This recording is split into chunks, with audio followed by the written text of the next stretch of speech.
Xoja Muhammad Boboi Samosiy. Xoja Muhammad Boboi Samosiy 1259-yil Romitanning Samos qishlog'ida tug'ilganlar.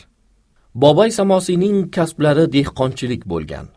Hazratning karomatlari va yaxshi xulqlari haqida Maqomoti Amir Kulol, Maqomoti Shohi Naqshband, Tuhfat-az Zoirin va boshqa manbalarda zikr qilingan. Naql qilinishicha, Xoja Muhammad Samosiy bir guruh muridlari bilan Buxoro yaqinidagi Qasri Hindovondan o'tib ketayotganda, bu tuproqdan bir isi kelmoqda. Shu zot barokatidan Qasri Hindovon Qasri Orifonga aylangay dedilar. O'sha paytda hali Hazrat Bahovuddin tug'ilmagan, balki onalarining qornida edilar. Bir necha vaqt o'tgandan keyin esa haligi erning isi ortiqroq bo'libdi deydilar.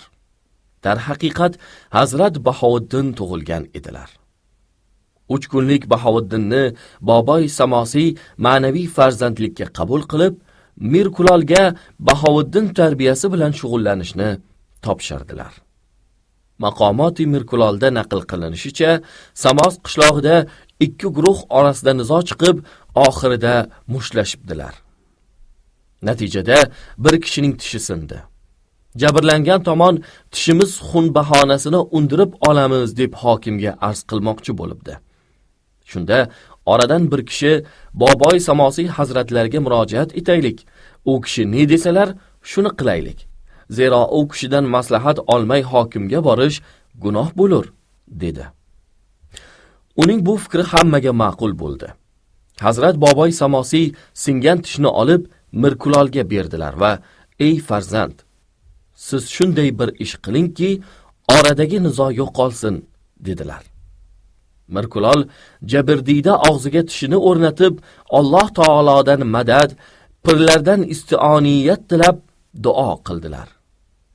Tish asl holiday bo'lib qoldi. Bu holni mushohada etib, 2 guruh bir-biri bilan yarashib, tavba sharafiga muyassar bo'ldilar. Abdurrahmon Jomiyning Nafahatul Uns kitobida yozilishicha, Boboi Samosiy o'z kulohlarini Bahovuddin Naqshbandga berganlar. Hazrat Muhammad Boboi Samosiyning juda ko'p murid shogirdlari, izdoshlari bo'lgan. Lekin eng yetuklari Xoja Muhammad Sufiy, o'zlarining o'g'illari Xoja Muhammad Samosiy, Hazrat Mavlono Ali Donishmand, Hazrat Sayyid Mir Kulollardir. Xoja Muhammad Boboi Samosiy 1354-yilda vafot qilganlar. Qabrlari Samos qishlog'ida.